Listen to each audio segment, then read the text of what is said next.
Hey guys, Victor from Victor G Photography, and I'm back with another video.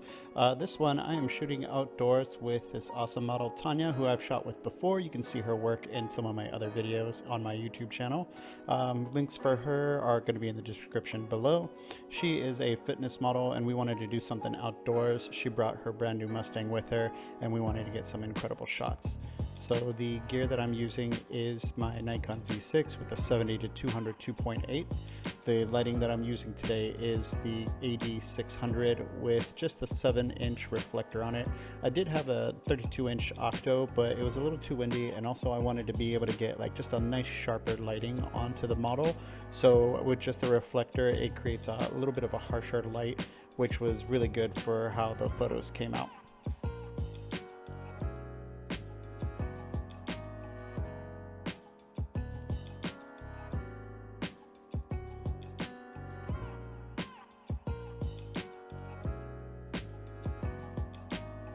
Now this is a little bit of a later in the day, probably around 6 or 7, so the sun was starting to set right behind the model in the direction that I'm facing, so we were able to get a nice little bit of a rim light behind her, and then I was just filling in with the flash on the left-hand side of her.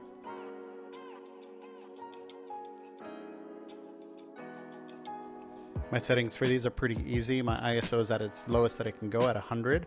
I have my f-stop as low as it can go at 2.8 as well. This creates a nice shallow depth of field so that everything behind the model just kind of blends into the background, giving a nice bokeh effect. The only thing that I changed was the shutter speed, just to kind of create a balance of the ambiance from behind her, as well as creating a nice fill-in light with the strobe that's happening in front of her.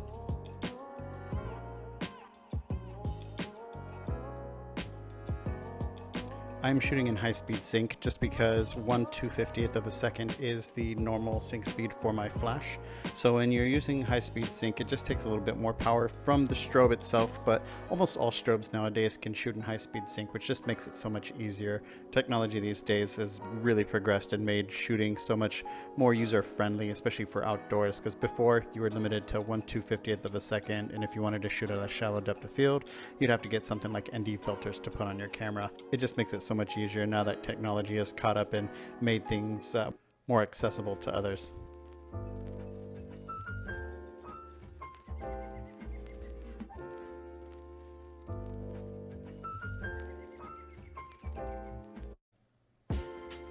Right next to that road that we were just at was this awesome field that I figured would be great to shoot in, so we just made our way over to there, getting stuck in the stickers that were along the way.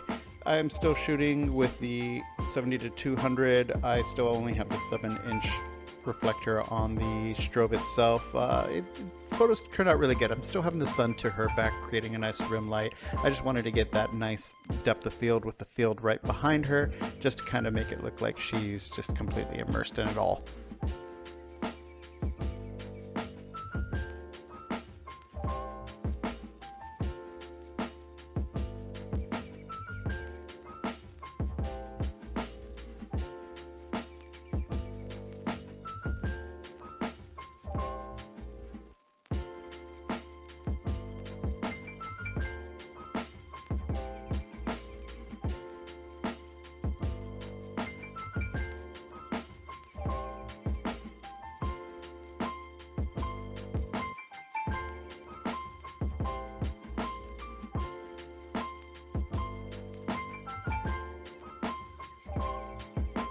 I really like how these field shots were turning out, and she brought another outfit that she wanted to change into, so we quickly just swapped those out and took some more photos here.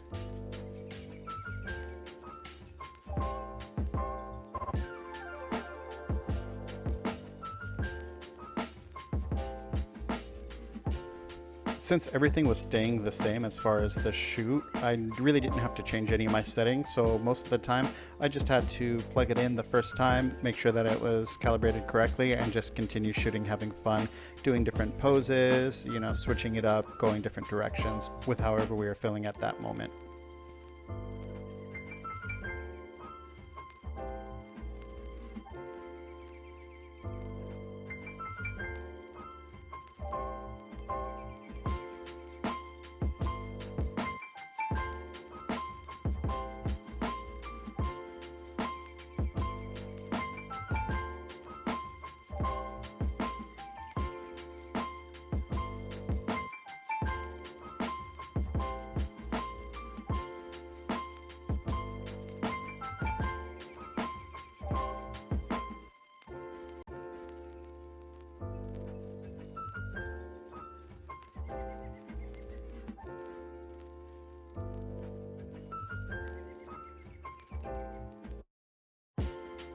And that's pretty much it for all that I had filmed. We ended up going to the river which was right by us and doing a couple more photos just on the beach and then by the water, but I did not record any of it, so I just a little bit of a slideshow after this part. But let me know what you guys think. Like, comment, subscribe, and I will see you guys next time. Okay, see you later.